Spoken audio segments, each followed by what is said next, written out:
Hi, I'm Gordon from Camera Labs, and this is a very quick hands-on first looks review of the Canon RF-S 55-210mm f5-7.1 IS STM, a compact telephoto zoom for EOS R mirrorless cameras.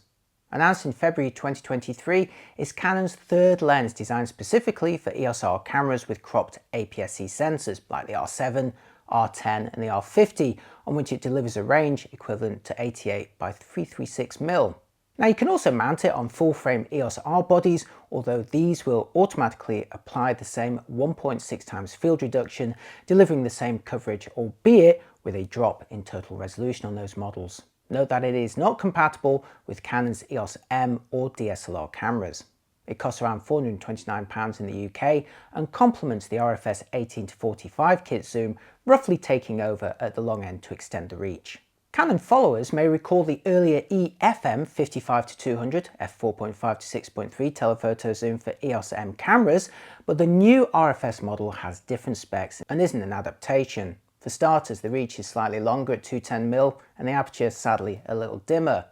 The maximum aperture of f5 is available from 55 to 63mm, at which point it slows to f5.6 up to 87mm, then to f6.3 until 146mm, after which it operates at f7.1 for the rest of the range. This makes it roughly 1/3 of a stop slower than the older EFM lens throughout the focal range. Why'd you keep making them dimmer, Canon? The minimum focusing distance of 73cm is at least closer than the 1 meter of the EFM zoom, allowing 0.28 times magnification versus just 0.21 times. Both lenses feature optical image stabilization, but Canon claims the new RF-S model is more effective with up to 4.5 stops of compensation on bodies without IBIS, or up to 7 for those that do. Meanwhile, both lenses employ STM focusing motors that are quick and quiet.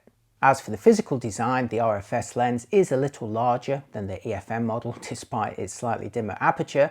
It weighs 270 grams and measures 69mm in diameter, 93mm long, and extends to 135mm when zoomed to its longest focal length.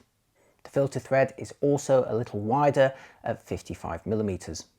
As a lower-end Canon lens, there's no switches on the barrel, so you'll be relying on the camera body to set it to manual focus or to disable image stabilization, and unsurprisingly there's no weather sealing or a hood supplied with it either. It is, after all, a budget lens.